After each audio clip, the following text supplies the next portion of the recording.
Vamos então dar início à quarta sessão do nosso workshop Cidadania Ativa. Hoje vamos falar de orçamentos e relatórios. Portanto, antes de começar, queria obviamente agradecer a presença de todos, também agradecer a presença do nosso painel, agradecer também à Junta de Freguesia de Sequeira a possibilidade de nos ter disponibilizado este espaço e de permitir que este workshop continue a ser o mais centralizado possível dentro da zona de Braga. Nós temos falado de vários temas, desde a questão do poder de voto, do funcionamento das estruturas do poder local. Portanto, hoje passamos por uma parte que não é menos importante, relativamente a esta questão dos orçamentos e relatórios, a execução do mesmo, o planeamento, a questão do rigor e da transparência que está sempre associada. Portanto, independentemente da área de estudo de cada um, acredito plenamente, e falo por mim, que vamos sair com muito mais conhecimento daqui do que o conhecimento com que entramos neste pavilhão. Portanto, sem mais demoras, pedi antes mais uma salva de palmas a este painel e passo já a palavra à Marta. Olá, bom dia a todos. O meu nome é Marta e serei a moderadora da sessão de hoje. Foi com muito prazer que aceitei este convite que me foi feito pelo Núcleo de Braga, do qual eu sou próxima. Gostaria de agradecer a presença dos nossos convidados e a vocês que nos estão a assistir. Vamos explorar um tema crucial para o fortalecimento da nossa democracia, orçamentos e relatórios, planear, executar e prestar contas. Esta formação está inserida num conjunto do workshop sobre cidadania ativa, organizada pelo Grupo Territorial de Braga. Iremos perceber com os nossos convidados como é que a gestão de orçamentos e a importância de relatórios interferem na qualquer gestão de cada instituição. Apresento então a professora Hugo Flores, que é doutora em Ciências Jurídicas Públicas, mestre em Direito Tributário, licenciada em Direito pela Escola de Direito da Universidade do Minho e, neste momento, é professora na Escola de Direito da Universidade do Minho e advogado. Temos o Dr. António Ribeiro, que é licenciado em Economia e é consultor de Sistemas de Informação. E temos o nosso querido professor Mário Joel Queiroz, que é doutorado em Economia, pós-graduado em Estudos Europeus e em Ensino de Economia e licenciado em Economia. E é também dirigente da Iniciativa Liberal. Relembro que esta sessão está contemplada para 1h30, 20 minutos para cada orador e 30 minutos para as questões. Orçamentos e relatórios são ferramentas cruciais para o sucesso de qualquer organização, seja ela uma pequena empresa ou uma grande instituição. Eles permitem planear, executar e prestar contas de forma eficaz, garantindo que os recursos sejam utilizados de forma otimizada e que os objetivos sejam alcançados, impulsionando a eficiência, rentabilidade e sustentabilidade. Passo agora a palavra ao Dr. Hugo Flores. Muito bem, muito boa tarde a todos. Antes de mais, quero dar conta que é com muito gosto que aqui estou. Não obstante eu não ter qualquer tipo de filiação partidária a qualquer partido, portanto, felicito a circunstância de convocarem, portanto, para esta discussão pessoas que são desalinhadas com qualquer partido, nomeadamente o vosso, portanto, a perspectiva que eu aqui trago é uma perspectiva que resulta daquilo que é o estudo que a atividade desenvolvo, o estudo que faço, e também a perspectiva prática, o conhecimento que tenho da aplicação de um conjunto de normas jurídicas que se dedicam à disciplina de uma área que seguramente vos dirá muito, que é a área das finanças locais. Eu não quero frustrar as vossas expectativas, eu sei que o tema geral tem que ver com estes instrumentos previsionais, nomeadamente o orçamento e os demais planos, mas eu vou centrar o meu discurso numa temática envolvente de enquadramento para depois libertar o devido espaço a quem, do ponto de vista técnico, está muito mais à vontade para abordar este tema específico para que aqui foi convocado com muito maior sapiência do que eu seguramente que apenas poderia fornecer, portanto, alguma abordagem jurídica a esses temas, embora bastantes coisas tivesse também a dizer sobre elas, prefiro resguardar, portanto, o meu discurso, os meus 20 minutos, para outras temáticas que me parecem muito importantes numa dupla perspectiva. Na perspectiva de quem, no dia-a-dia, vai ser chamado a decidir as questões relacionadas com as finanças locais e também as consequências associadas a essas decisões. Vamos ver que esse é um aspecto bastante problemático e também numa outra perspectiva, porque estamos a falar de um partido com representação no Parlamento português, na Assembleia da República. Temos proximamente eleições, vamos ver se há porventura, um reforço do vosso posicionamento, da vossa representatividade nesse contexto, e havendo a possibilidade de surgimento de iniciativas legislativas pela vossa mão, espero que o meu contributo de alguma forma possa ser positivo, possa de alguma forma contribuir para algumas dessas propostas, ou pelo menos algumas sinalizações relevantes para essas propostas. E de que é que eu quero aqui falar? Eu quero falar de autonomia financeira, mas quero falar de autonomia financeira não numa perspectiva material, mas numa perspectiva, se calhar, operativa, de eficácia. E explicarei já o contexto, porque há um conjunto de perversidades que podem ser apontadas a um tecido normativo. Portanto, a legislação que é, de alguma forma, imprópria, por vezes caótica, demasiado dispersa, demasiado instável, às vezes até sofrível do ponto de vista da técnica legislativa, e isso tem consequências. Consequências muito evidentes que podem, de alguma forma, até bloquear aquilo que é a missão das autarquias locais, que é a proteção do interesse público. No final do dia é isso que importa, a proteção do interesse público, concretamente do interesse das populações de cada um destes entes territoriais. E, portanto, de que é que eu vos quero falar, então? É certo que as autarquias locais têm um estatuto de autonomia, e esse estatuto de autonomia está previsto na Constituição. Portanto, não cabe ao legislador dispor dele, cabe concretizá-lo por via legal.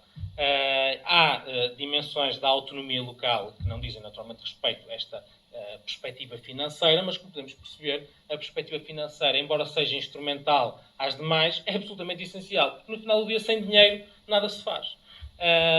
Mas não é só de dinheiro que se tem que falar também de operatividade, não só no acesso aos recursos, mas também na forma de o gerir de modo adequado. O que é que me preocupa? Muita coisa me preocupa, seguramente, mas preocupa-me a aplicação das normas. E porquê?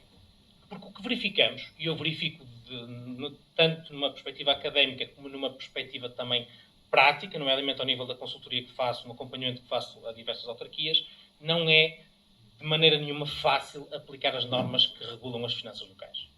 Eu sei que este pode ser um tema aparentemente aborrecido, mas há aqui consequências práticas muito significativas, consequências que podem verificar na esfera jurídica de cada um de vós, cada um daqueles sujeitos que são chamados a aplicar em concreto quando exercem algum tipo de poder decisório numa autarquia local. Em primeiro lugar, é muito difícil saber quais são as normas que regulam as finanças locais. E quando falo de finanças locais, falo de arrecadar receita e de gastar a receita que foi arrecadada. E porquê? Em primeiro lugar, porque não há um código. Quem tem que saber como gastar dinheiro nas autarquias locais não tem um código onde possa encontrar reunidas todas ou sequer as principais normas jurídicas que regulam esta atividade. Isso é, desde logo, um problema. Nós temos que articular diferentes diplomas. Assim de cabeça, desde logo o regime jurídico das autarquias locais, que regula as competências dos órgãos. Nem sempre é saber que órgão é que tem competência para determinada tarefa. Há, aliás, situações em que a lei não dá resposta. E enquanto jurista, tenho que vos dizer que não há competências sem lei, portanto é suposto que elas estejam definidas. Eu vou-vos dar depois alguns exemplos de situações em que isso sucede.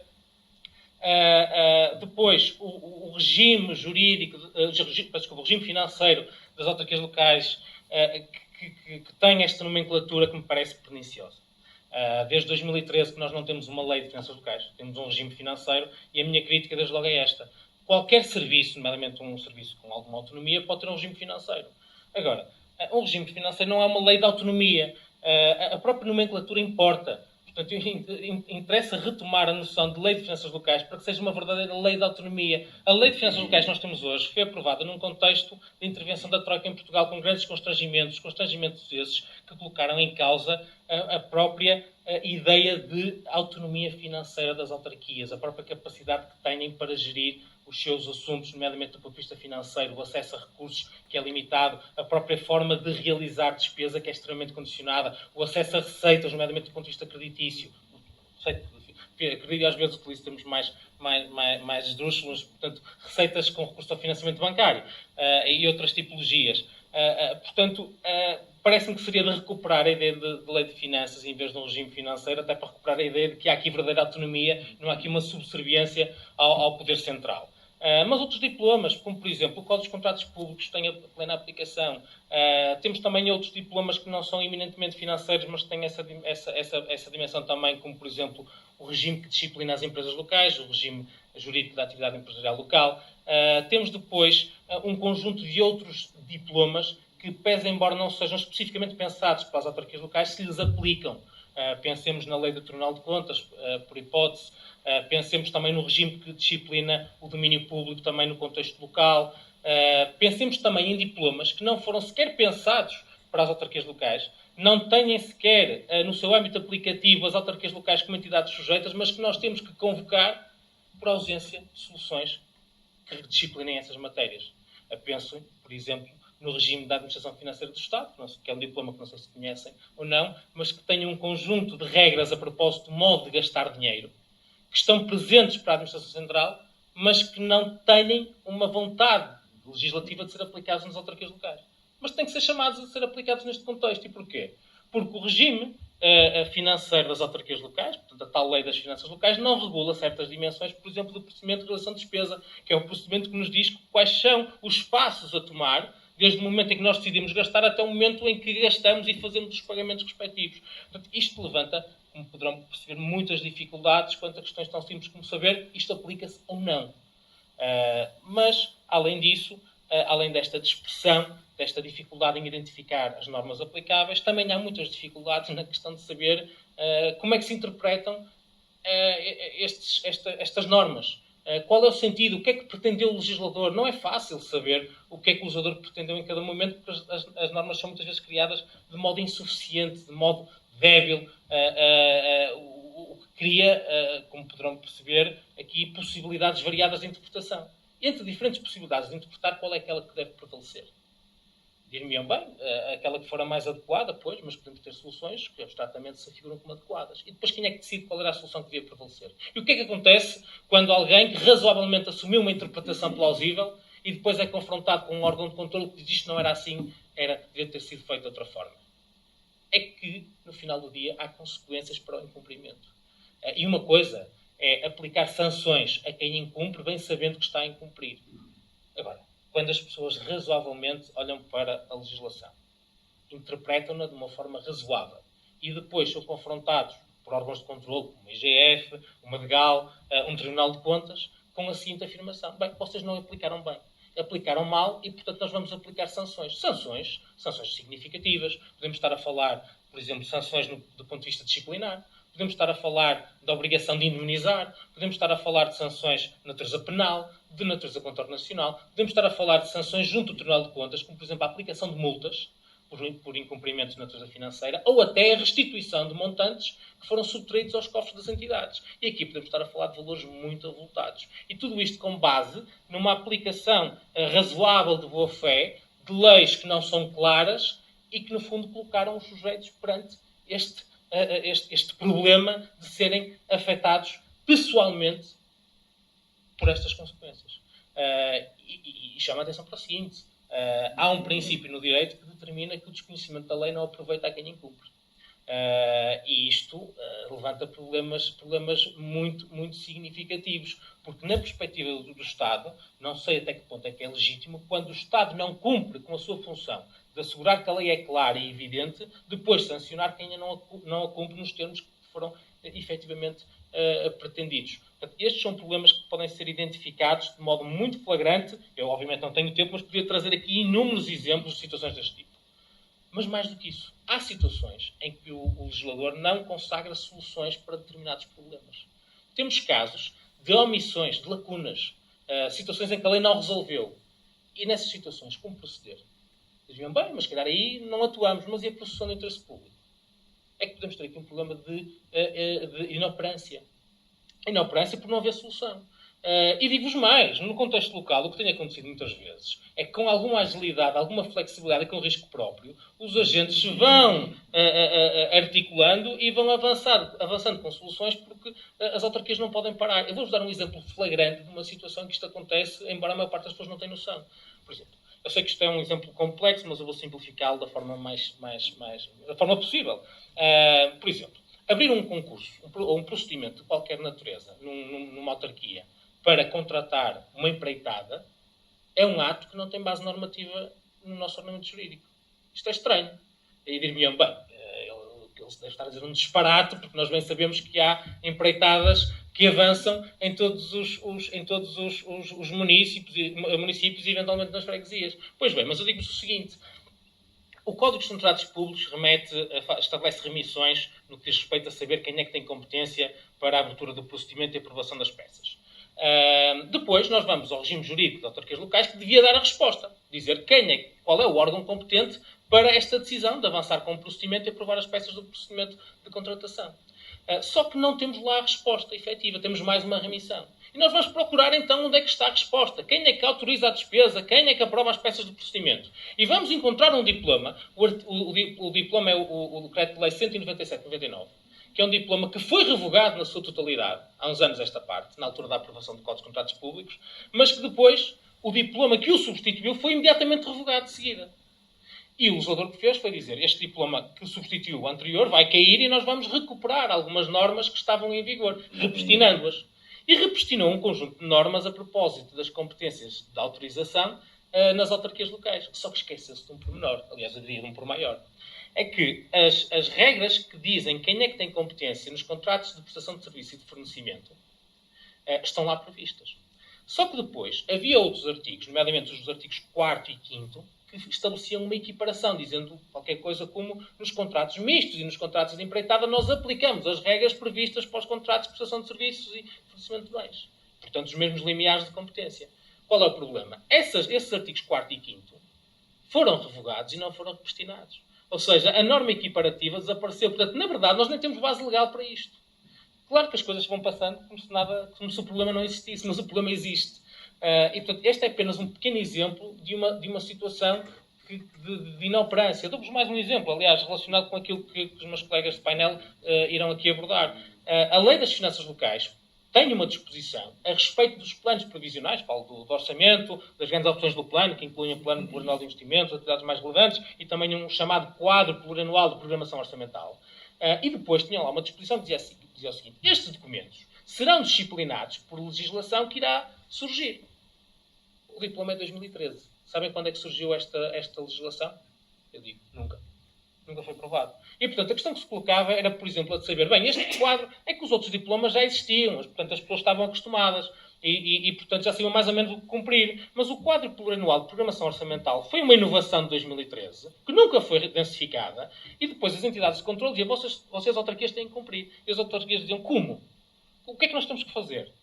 Entretanto, o POCAL foi substituído pelo CNCAP, que tem instrumentos que são redundantes em relação àquilo que estava previsto para o tal quadro plurianual de programação orçamental. A própria lei de enquadramento orçamental, que tinha um instrumento equivalente, foi alterada e deixou cair este programa. Mas ele ainda está na lei das finanças locais e ainda se diz que ele tem que ser cumprido. Ou seja, criamos aqui dificuldades aplicativas evidentes que levantam, portanto, dúvidas na aplicação das normas, quando quem tem que decidir tem problemas em saber o que fazer, mas depois vai ser sancionado se não fizer bem. Isto parece-me um aspecto muito pernicioso. Porquê? Porque isto são pequenos exemplos daquilo que pode provocar um estado geral de inoperância, que é quando nós não estabelecemos leis claras, quando criamos regimes sancionatórios muito fortes, qual é a tendência que vai acabar por prevalecer? Não decidir. Portanto, dentro dos serviços, vamos procurar empurrar. Se eu tenho que decidir, vou empurrar para outro que decida por mim, ou então vou fazer uma coisa que é externalizar. Vou contratar um parceiro jurídico para me esclarecerem o que fazer. Depois, ao nível da própria responsabilidade, nomeadamente aquela que é exercida através do Tribunal de Contas, o que acaba por se verificar é que existem regimes de desculpação, de exclusão da responsabilidade, por exemplo, para um decisor político. Isto era um regime que já estava previsto há muitos anos para o Poder Central, mas que há uns anos esta parte foi incorporado também no contexto local, em que se diz o seguinte, por exemplo, vamos imaginar, o Presidente da Câmara, se decidir com base nas informações prestadas pelos serviços, não vai ser responsabilizado. Então quem é que vai ser responsabilizado? São os próprios sujeitos que prestarem a informação sempre se a informação não foi errada. O Presidente só será responsabilizado se decidir contra aquele parecer. Ora bem, se eu tenho que elaborar um parecer e um sujeito a ser responsabilizado pessoalmente por aquilo que transmitir, o que é que eu vou fazer? Vou tentar ser o mais redondo possível. Vou dizer, bem, as possibilidades são estas. E, portanto, não vou ser assertivo, alguém que decida por mim. E reparem, isto não é um pequeno pormenor. Isto não diz respeito, por exemplo, só a quem está no Executivo. Porque há, por exemplo, decisões do ponto de vista financeiro que são levadas à Assembleia. Quem está na oposição também é chamado a decidir é suposto ter pleno conhecimento dos dossiês e nem sempre tem. E depois, se decidir favoravelmente ou até em caso de abstenção, pode ser chamado e ser responsabilizado. Posso-vos desde já dizer que, junto ao Tribunal de Contas, o exercício de responsabilidades financeiras só é libertado para quem vota contra. E, portanto, quem se limita a abster não é, pelo facto de se abster, desresponsabilizado. Portanto, este são um conjunto de ideias. Eu admito que já esteja próximo dos meus 20 minutos. Eu gostava de estar aqui o resto da tarde a falar sobre isso, porque há muitos diplomas que levantam graves dificuldades. Portanto, em termos de sugestão, só para deixar aqui alguns aspectos finais, parece-me que havia uma necessidade, deixo-me só apenas com esta ideia, de tentar, em primeiro lugar, clarificar. Era muito bom que se pudesse, de alguma forma, preencher os espaços deixados em vazio, onde falta legislação, criá-la e criá-la de modo claro e perceptível, mas, sobretudo, de modo ajustado. Ajustado a quê? Ajustado a uma circunstância que é a seguinte. Nós temos autarquias locais com dimensões muito diferentes, tanto em termos de acesso a recursos financeiros, mas também acesso a recursos humanos. Nós temos autarquias com dimensões, por exemplo, temos freguesias com dimensões e com orçamentos muito superiores a muitos municípios, e temos, por exemplo, freguesias que não têm sequer recursos humanos disponíveis. E, portanto, aplicar os mesmos regimes de forma transversal a todos eles parece-me profundamente injusto. E pode levar a que pessoas que de facto não têm nem tinham que ter a qualificação para trabalhar com regimes jurídicos muito densos e complexos acabem por incorrerem em incumprimentos. Incumprimentos esses, como disse, que são involuntários. Não são situações em que as pessoas prevaricam de modo propositado, mas prevaricam porque não conseguem fazer melhor e muitas vezes até tinham vontade de o fazer, simplesmente não têm condições de o fazer porque a lei não é clara e os regimes sancionatórios previstos existem e, por outro lado, também não há entidades de acompanhamento. Fechava só com isto. Seria também muito interessante que pudessem determinadas entidades de controlo operar num contexto de maior colaboração, informando aquilo que se pretende, tentando de alguma forma prevenir a ocorrência do ilícito e não sancionar quando ele acontece. Só mesmo para terminar agora. Por exemplo, no caso da Autoridade Tributária Aduaneira, existem instrumentos que permitem, por exemplo, a um contribuinte, quando tem dúvidas na aplicação de uma norma, pedir uma informação à administração. E a administração vai prestar a informação, vai dizer a norma aplica-se desta forma. E uma vez que o faça, o contribuinte, se atuar dessa forma, fica liberto de qualquer sanção por ter atuado como atuou e por outro lado, a administração não pode depois, por uma ligeireza de termos, virar o bico ao prego. Mesmo que preste uma informação errada, que permita ao contribuinte uma poupança que nem lhe era devida, não pode depois desvincular-se da informação que prestou. Isto era muito importante porque aumentava os níveis de certeza, de segurança jurídica e protegia de uma forma muito mais efetiva a confiança de quem é chamado no contexto local a decidir as questões relacionadas com finanças. Muito agradeço a vossa atenção e espero não vos ter aborrecido muito. Muito obrigado.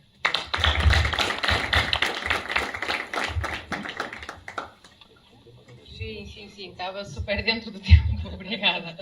Agora passamos para o Dr. António. Não, vamos guardar as questões para o fim, para ser mais fácil? Sim? Ok. Eu posso-me levantar, porque vai ser complicado fazer isto de costas, mas eu vou... Ainda não deste os 6.000 passos. É? Não deste os 6.000 passos. Ora bem, então... Deixa eu ver se eu me consigo coordenar aqui com os dois instrumentos. Vamos... Olha, deixa eu ver se isto está a funcionar. Tudo ok? Muito bem.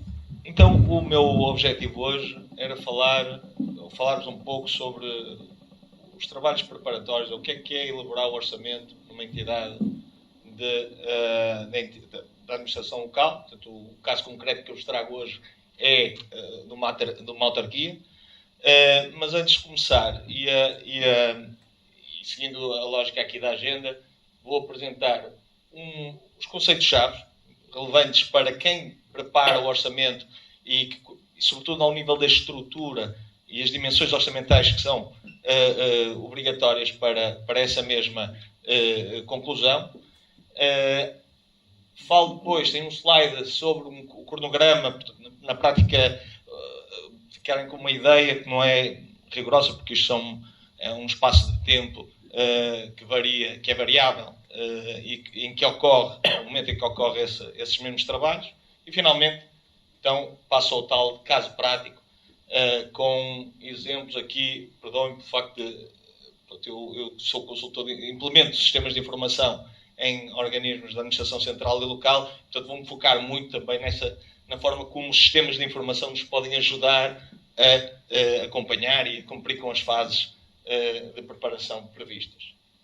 Vamos então falar aqui de alguns conceitos. E o primeiro que eu acho que é muito relevante focar é a diferença entre um orçamento base, uma ótica de caixa, e um orçamento, uma ótica de acréscimo. Okay? No contexto empresarial é muito comum isto é muito sensível. É muito comum trabalharmos numa ótica de acréscimo, de periodização económica. No entanto, a administração pública, a forma como elabora o orçamento, respeita um conceito de caixa, e nada melhor do que um exemplo prático, okay, para percebermos a diferença entre os dois conceitos. E o exemplo prático, vamos falar aqui de um contrato de prestação de serviços de consultoria estratégica numa gasolineira. Okay? O valor dos serviços são 194 mil euros, mais IVA, portanto, totaliza os 238.620.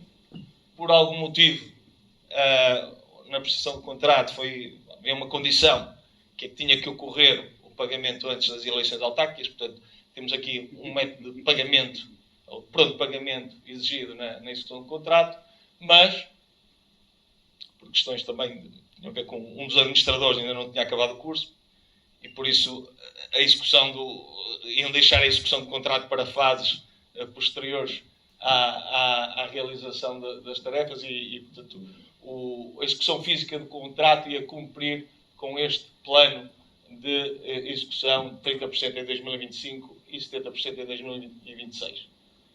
Dito isto, portanto, neste cenário, como é que se faria um orçamento na ótica de acréscimo, okay? Um contexto empresarial? O valor, assumindo que estamos a falar de sujeitos passivos de IVA, e, portanto, com direito à dedução do imposto para efeitos de orçamentação de acréscimo, então apenas o valor da prestação de serviços é que estaria sujeito à orçamentação, e cumprindo com aquela discriminação que eu falei há pouco, e com a periodização do momento da prestação de serviço face ao benefício associado à mesma, teríamos uma distribuição deste género. Okay? O meu orçamento para 2025 cumpria com um valor de 57 mil euros. E em 2026, 183 mil. Okay? Isto é o mais comum, o processo mais comum de elaboração de orçamento num contexto empresarial. Se estivermos a falar num organismo de administração pública, estamos a falar do orçamento na ótica de caixa. E aqui, independentemente do organismo ter direito ou não, portanto, ser a prestação real, ou prorata, ou seja, ter direito à dedução do imposto, o orçamento de caixa está focado no fluxo financeiro.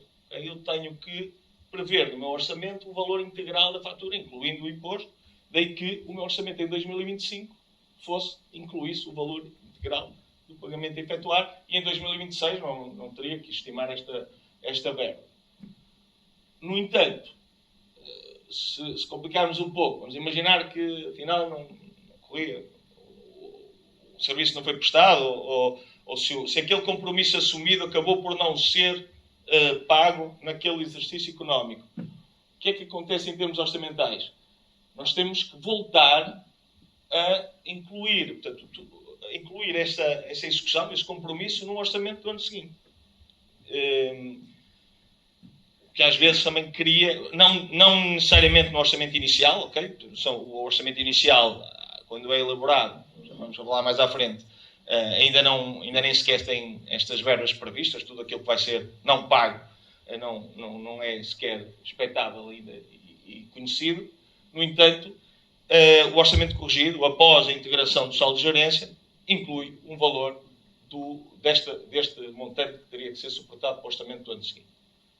Isto fica uma nota para terem também atenção quando estão a fazer comparações entre orçamentos corrigidos de anos económicos diferentes, poder ter este viés aqui de tudo que é compromisso não assumido no ano anterior está novamente considerado para efeitos de execução orçamental.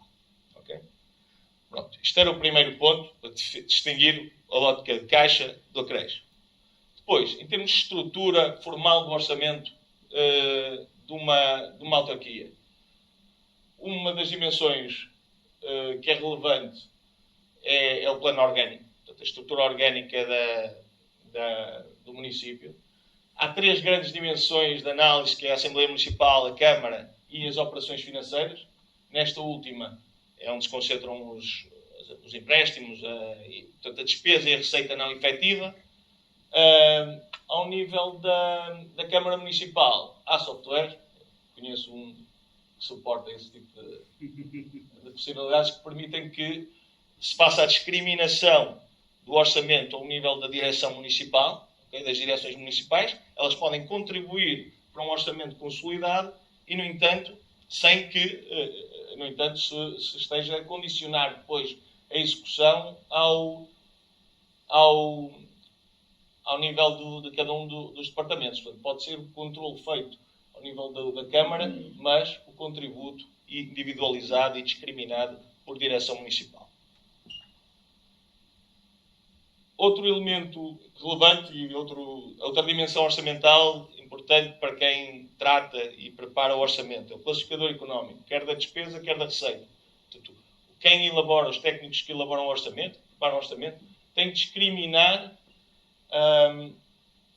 Isto agora deixou de funcionar, mas pronto. Tem que discriminar a despesa e a receita. Não sei se conseguem ver, mas no fundo é a natureza da despesa que estão a realizar e o mesmo se aplica. Portanto, é um classificador, como um plano de contas, para quem está habituado ou quem conhece questões mais contabilísticas de contabilidade financeira. A DGAL oferece, isto é um plano económico central, é definido pela Direção-Geral das Autarquias Locais.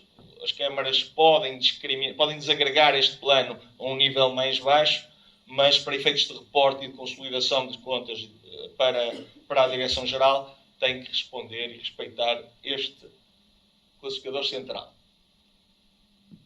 Outro elemento que não é muito comum, pronto, referir-se a esta necessidade no momento da orçamentação, porque está eminentemente ligado às GOPs, às grandes opções do plano, vou falar mais à frente, são os objetivos. Isto são exemplos práticos de objetivos que, associados às GOPs, no fundo, orientam ou definem a linha orientadora do município e do Executivo para quais as metas a atingirem em termos da execução do orçamento. E trago este slide, tem 2 dimensões diferentes que não são relevantes para quando se elabora o orçamento, mas são obrigatórias na fase da execução, que são as fontes de financiamento, que é saber a origem e a aplicação dos fundos. Temos ali exemplos de saber se a origem é de FEDER, ou de fundos comunitários, de receitas próprias, de receitas gerais do Estado. E ao nível do fundo de descentralização, isto ocorreu com o anterior governo, aprovou a transferência de responsabilidades e de competências da Administração Central para as autarquias, e a partir daí a própria DGAL criou um classificador com as várias atividades que são influenciadas por essa mesma transferência de competências, para as câmaras controlarem quanto é que estão a executar nesse âmbito, e se o envelope financeiro do OE é suficiente para cobrir as despesas associadas às mesmas. Okay? Portanto, também é um elemento que as câmaras têm que os técnicos têm que considerar quando estão a fazer a execução, os pagamentos e recebimentos e as outras fases. Né? Daqui a pouco referia desde o cabimento até essa fase, para reporte oficial. Por último, conceito-chave, talvez mais relevante, das GOP, estamos a falar das GOPs, as grandes opções do plano. No fundo, um diploma é uma linha fina linha de ação do Executivo, não é? E o programa de investimento que a autarquia tem para aquele exercício económico. Isto é um exemplo concreto aqui por exemplo, contribuir para a capacitação dos agentes económicos. há esta ação concreta, pode ser dividida em ações, portanto, não é, dependendo da dimensão da Câmara, há câmaras que não, praticamente a GOP digamos que é a estrutura movimentável e associada à estrutura mais abaixo, digamos, mais corrente do orçamento, mas há outras que descem um grau, que neste exemplo aqui, que é o programa da ação de formação de comerciantes, de agentes da noite, e portanto não orçamentam só ao nível da GOP, mas chegam a um detalhe que se vê aqui melhor,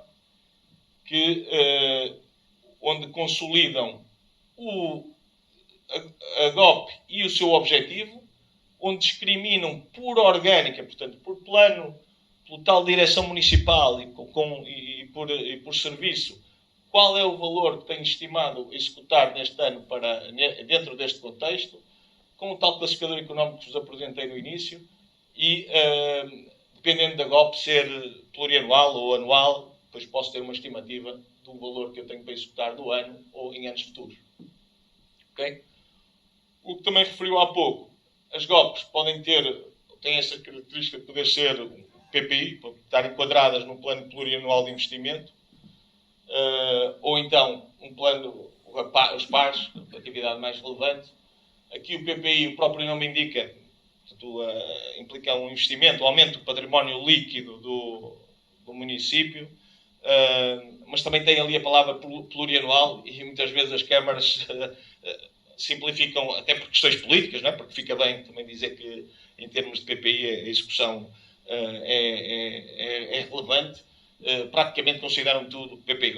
Eu compro uma máquina, um computador, já é ativo, então vou enquadrá-la num PPI e acho que vão um pouco além do espírito e do objetivo do que é a demonstração do plano plurianual de investimento. Okay? Pronto, acho que aqui fiz assim um resumo dos conceitos-chave que são necessários para a elaboração do orçamento, aquelas dimensões que vimos ali, e alguns pus aqui julho e novembro. A verdade é que há câmaras que começam até a trabalhar mais cedo, alturas depois de abril, ou neste modelo que eu vos vou apresentar, em que é feita uma recolha, inclusive, das propostas de cada uma das direções municipais para consolidar no orçamento global da Câmara. Há câmaras que começam a trabalhar em maio na elaboração do orçamento. E isto depois há um longo processo, não é, de várias fases de negociação, inclusive, interdepartamentos, e depois ao nível mesmo do orçamento consolidado, que culminam com a aprovação, a discussão e a aprovação da proposta na Assembleia Municipal. Por exemplo, a última que eu fui, por acaso foi a única, em 2022 em Braga, foi em novembro. Portanto, há momentos que, tendo como objetivo essencial, obviamente que em janeiro, no ano seguinte, as coisas estarem aprovadas e prontas para iniciar o processo de orçamentação. Pronto, os últimos slides têm a ver com o caso prático. Como eu referi há pouco, são imagens no sistema de informação que dá suporte à preparação do orçamento de uma autarquia. A primeira fase é a tal versão individualizada. Cada direção municipal pode definir o seu orçamento, as suas GOPs, no fundo, o seu plano de atividades, a sua wish list, pode-se falar assim, do que é que gostaria de ter e realizar neste ano em termos de atividades. Depois, há este exemplo aqui, um caso concreto, a Direção de Recursos Financeiros, normalmente consolida estas várias versões, o contributo de cada uma das direções municipais cria uma versão consolidada e agregada, que é muito frequente ultrapassar sequer qualquer limite que possa ser expectável para a capacidade da Câmara. Portanto, aqui a ideia inicial é que todos demonstrem aquilo que querem fazer, e depois há a parte real, não é? O limite a que cada um pode chegar, que está, no fundo, o teto é limitado pelo próprio orçamento da Receita, não é? Que eu vou falar de seguida, que, como tem regras de orçamentação por tipologia de receita, que implica análise de execução média cobrada nos últimos meses, ou em 36 meses, 24 meses ou 12 meses, cria, no fundo, restrições à tal wishlist consolidada dos vários departamentos. E que regras é que se aplicam? Que regras provisionais é que se podem aplicar? Uma das regras é base zero. Essa é muito comum. Não há um histórico, não é muito comum. É muito raro até, mas estou a dizer, é intuitiva de explicar. Fazer o orçamento de base zero é não ter uma perspectiva histórica para a realização desta atividade e, portanto, tem que se mesmo fazer uma estimativa dos recursos necessários para fazê-la e é feita de raiz, portanto, sem estimativa prévia que dê suporte. Outra regra já tem a ver com o coeficiente de atualização, isso é mais comum em muitos municípios, que é só fazer o valor da atividade do ano anterior, depois aplicarem um coeficiente de inflação, ou o que seja, para ajustar face à execução do passado. Os compromissos assumidos dos anos anteriores é uma regra previsional também que é essencial e posso dar um exemplo de um contrato de limpeza. Imaginem, num edifício público. Eu faço um contrato a 4 anos, então é evidente que eu não posso esquecer todos os anos de incluir a parte do contrato que correspondesse a esta execução no meu orçamento, correndo o risco de não cumprir com o que foi estimado. Portanto, é necessário ter ferramentas que nos informem que há essa necessidade orçamentária, não esquecer esse atributo quando se orçamenta. A média da receita cobrada, eu vou falar, depois só faltam 2 slides, vou falar um pouco sobre isso na execução da receita, mas é o que é, em termos de média do número de meses face à data em que estamos a estimar o orçamento, em julho, por exemplo, os 36 meses anteriores, qual foi a receita cobrada para esse período, e depois podemos também ter, no caso de não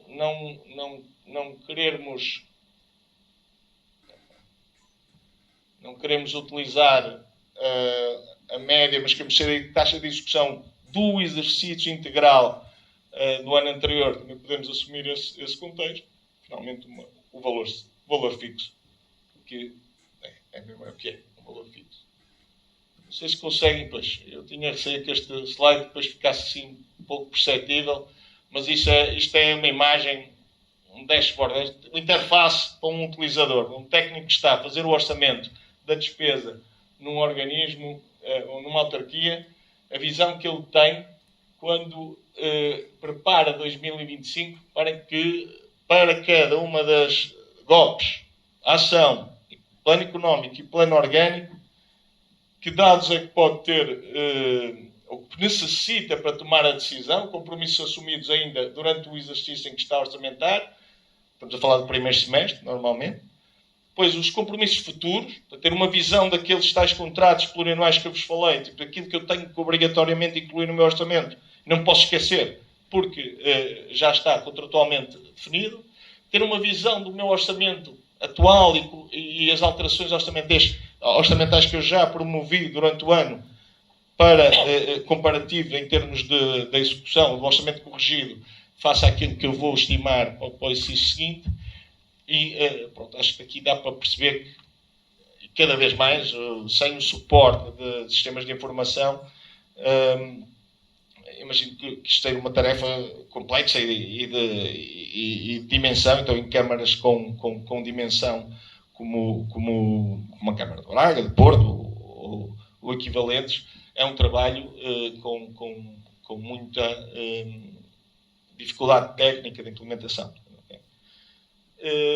Último slide que eu vos trago tem a ver com, vimos há pouco a despesa, isto é o exemplo, seria um dashboard de o interface da orçamentação da receita, qual é a visão que o técnico que prepara a execução da receita. Cada uma destas linhas corresponde a um item de uma rubrica do IMI, do IMT, por exemplo, o classificador económico da receita.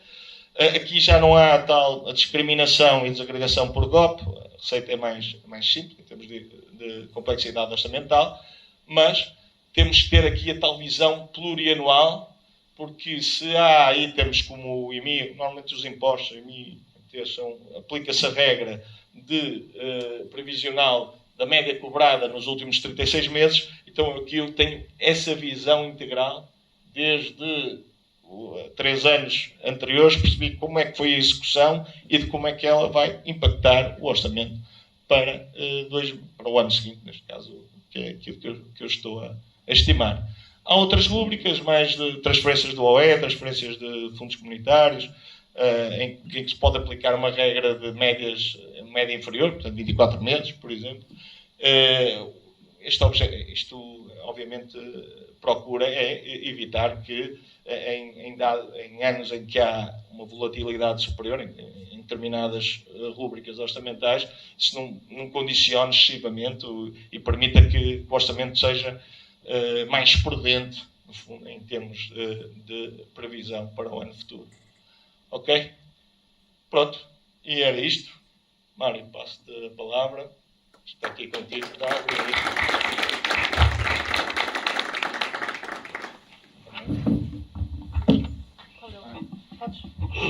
Posso entrar? É para juntos? Obrigado, se quer. Sim, podes entrar, Mário. Obrigado por terem aparecido. Estamos dentro da média, parecemos muito poucos, porque isto é enorme, este auditório. Isto é muito bom para se fazer uma rede, já se vê este estado. Tenho tempo de sobra, tenho que pôr os óculos. E eu tinha pedido a alguns, esqueci-me de pedir a toda a gente. Não sei se apanha a leitura da Bíblia aqui no... Não está a apanhar, não? É pena. Então o que é que eu peço a quem conseguiu trazer a Bíblia? Primeira carta de Timóteo 6, 9 e 10. Vais pôr isto virado para mim? Não. Vais tirar uma foto. Mas os que querem ser ricos caem em tentação, e em laço, e em muitas concupiscências, loucas e nocivas, que submergem os homens na perdição e ruína. Porque o amor ao dinheiro é a raiz de toda a espécie de males. E nossa cobiça, alguns se desviaram da fé e se despassaram a si mesmos com muitas dores. Não sei se já tinham lido isto na missa, eu não, porque nem à catequese fui. Vamos ver como é que a Câmara de Braga se comporta perante isto.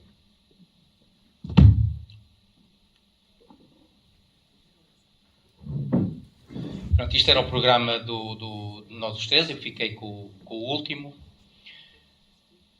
E temos aqui os orçamentos dos últimos 6 anos da Câmara de Braga. Começar em 2020 e acabar em 2025. Precisamos ter atenção que isto são orçamentos. São valores previsionais. Mesmo os valores de 2020 são previsionais, não são os valores históricos, não são os valores que foram observados. Para termos aqui os valores observados, teríamos que ter não o orçamento, mas a conta, as contas. Há sempre alguns desvios. Eu não vou apresentar os orçamentos e as contas, senão estava praticamente a duplicar o trabalho e não vale a pena. Vamos focar-nos nos orçamentos, que temos até 2025 e as contas só temos até 2023.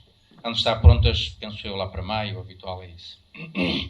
Então, por grandes grupos, nós temos receitas correntes e receitas de capital e despesas correntes e despesas de capital. Isto às vezes dá, outras vezes não dá, não é? Era isto que te queixavas.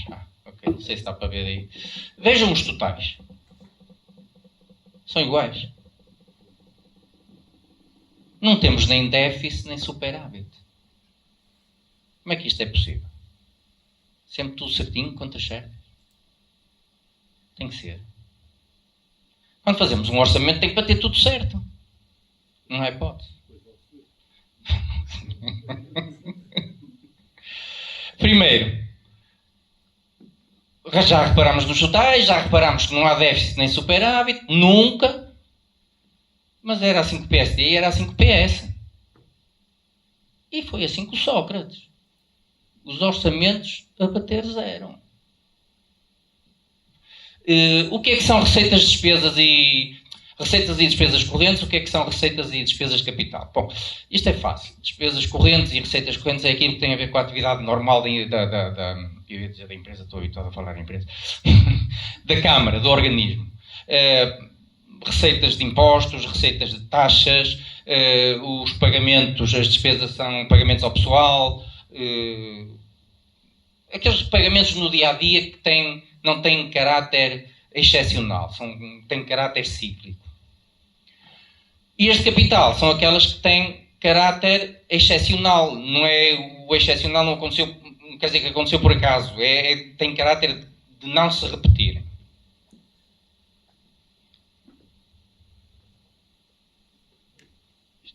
Não percebo isto. É isso. E então, agora já temos aqui uns orçamentos que não estão equilibrados. Qual é a diferença? É que nós temos aqui receitas de capital efetiva e despesas de capital efetivas. Uma coisa são as receitas e as despesas de capital, outra coisa são as efetivas, as receitas e despesas efetivas. Então, aqui é que pode haver um déficit. E é a última linha. Na última linha estamos a ver o déficit.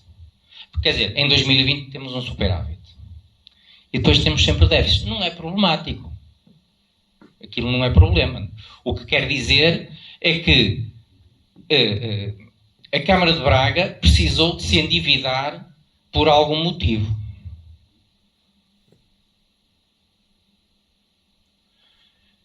E a diferença está aqui. O que é que são receitas e despesas efetivas? O que é que são receitas e despesas de capital não efetivas? Porque nas correntes não se coloca essa questão. Coloca-se nas despesas de capital. As receitas e despesas efetivas alteram o valor do património da Câmara. As não efetivas não alteram o valor do património da Câmara. Primeiro, a venda de um terreno municipal é uma receita de capital efetiva. Ou seja, altera o valor do património da Câmara. A única hipótese de alterar é que fosse vendido exatamente pelo valor contabilístico. Contração de um empréstimo. Não altera. Entra o dinheiro e ficamos com a dívida exatamente no mesmo valor. Construção de uma residência universitária. É uma despesa de capital efetiva. Paga-se ao empreiteiro, paga-se a quem tem que se pagar e depois do outro lado ficamos ou fica a Câmara, com a residência universitária. O valor é o mesmo. Amortização de um empréstimo. É não efetiva. É não efetiva porque não altera. Portanto, tinha uma dívida, pagou a dívida, está ela por ano. Então, como é que têm evoluído as receitas correntes e as despesas correntes? Dá para ver, não dá? Impostos diretos. Na parte das receitas. Impostos diretos e transferências correntes. São o grosso das receitas. Impostos diretos. IMI, derrama, IUC, IMT. O IRS não está aqui. É um imposto direto, mas a Câmara tem uma participação, depois entra nas transferências correntes. E isso é o grosso. Depois há ali mais umas coisitas, taxas, multas, outros rendimentos de propriedade, receitas correntes, mas são valores, têm algum significado, mas acabam por ser residuais. Nas despesas correntes, despesas com pessoal, aquisição de bens de serviço e as tais transferências correntes para empresas, para famílias, etc. E este capital? Ali parece que temos um Space Shuttle a partir de 2023. As transferências de capital é aquilo que a Câmara tem orçamentado receber para financiar despesas de capital. Principalmente, acho que falo isso no slide a seguir, mas principalmente investimentos financiados por PRR e coisas do género. E claro que a aquisição de bens de capital tem aumentado, e é porque aumenta a aquisição de bens de capital que temos tido um aumento das transferências de capital. Relativamente ao equilíbrio orçamental, a azul é o que nos interessa. O saldo corrente, portanto, a diferença entre receitas correntes e despesas correntes tem sido positivo. É certo que está ali com uma certa tendência para descer, mas tem sido positivo. E isto é que nos permite avaliar se a Câmara de Braga tem alguma sustentabilidade ou não. Parece que sim. Está a perder um bocadinho, mas parece que sim. Porque é com este saldo positivo, este saldo corrente positivo, que depois vamos conseguir pagar o saldo de capital negativo, que está ali a vermelho.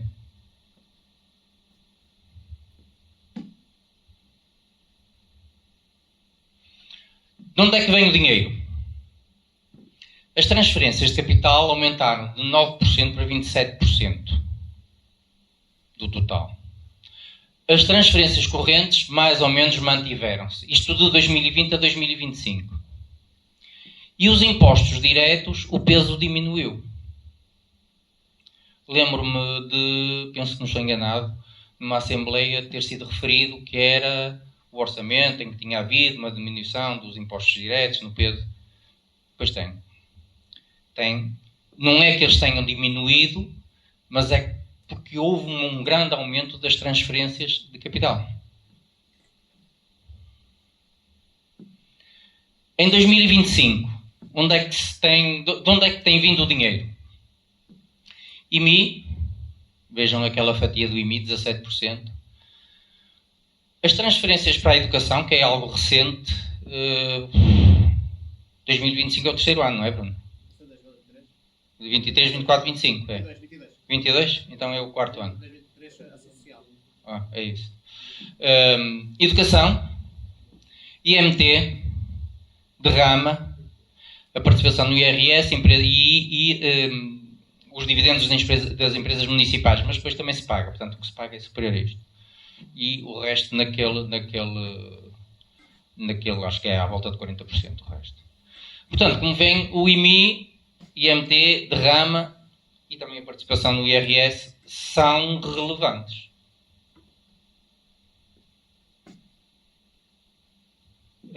Transferências de capital, 65%, mais aumentaram 65%.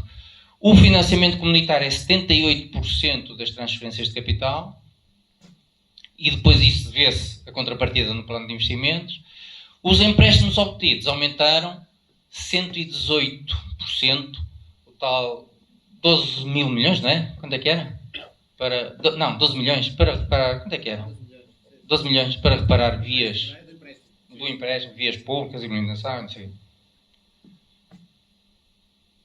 E onde é que gastamos mais? Aquisição de bens de capital aumentou de 24% para 36%. Despesas com o pessoal até diminuiu o peso. E diminuiu o peso, claro, porque estamos aqui com uma aquisição, o resto é natural que diminua ou aumente pouco, por causa da aquisição de bens de capital que tem aumentado o peso, né? Depois acaba por contrabalançar o peso dos outros. Despesas com o pessoal diminui, não é que se pague menos aos empregados, diminui o peso, mas continua a aumentar. Bens e serviços praticamente mantém-se, assim como as transferências correntes da Câmara para outras entidades.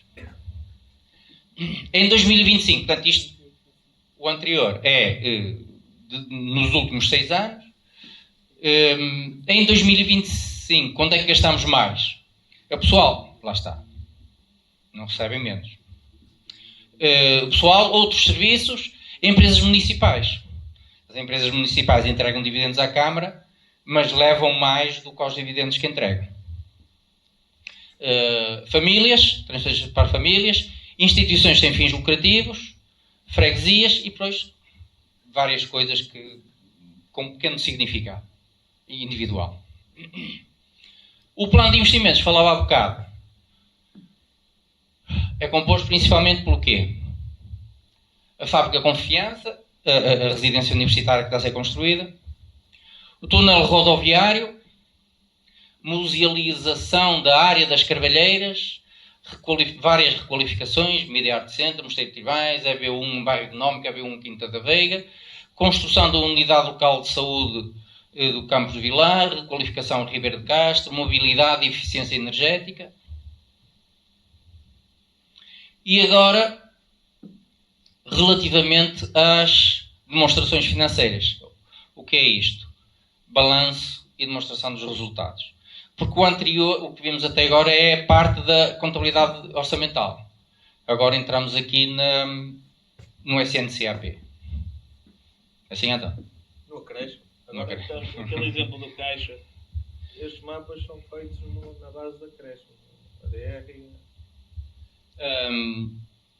Aqui, numa empresa, olhando para a direita, numa empresa temos passivo e capital próprio, não faz sentido numa Câmara falar de capital próprio, fala-se em património.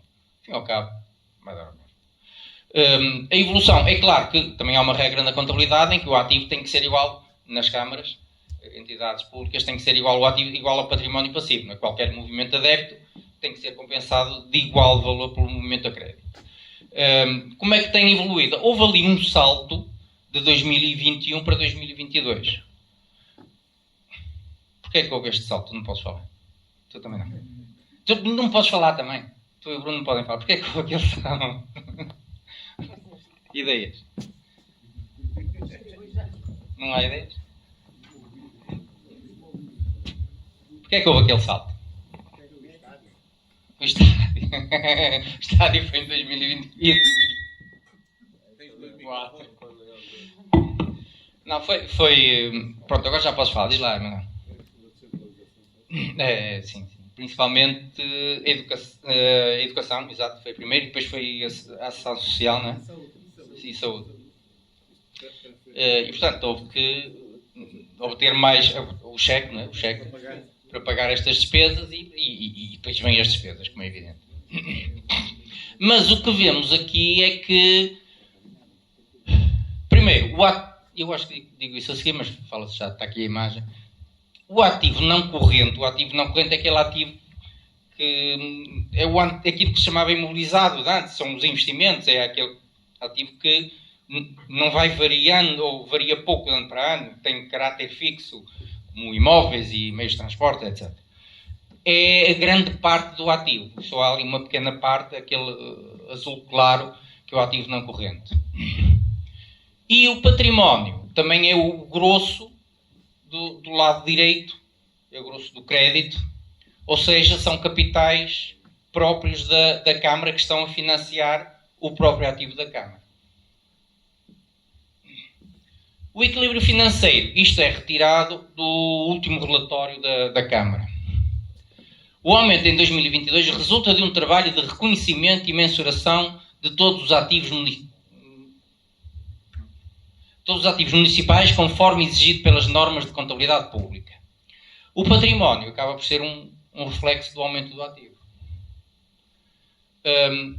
E agora, na parte da demonstração dos resultados, temos ali também um aumento, principalmente a partir de 2021.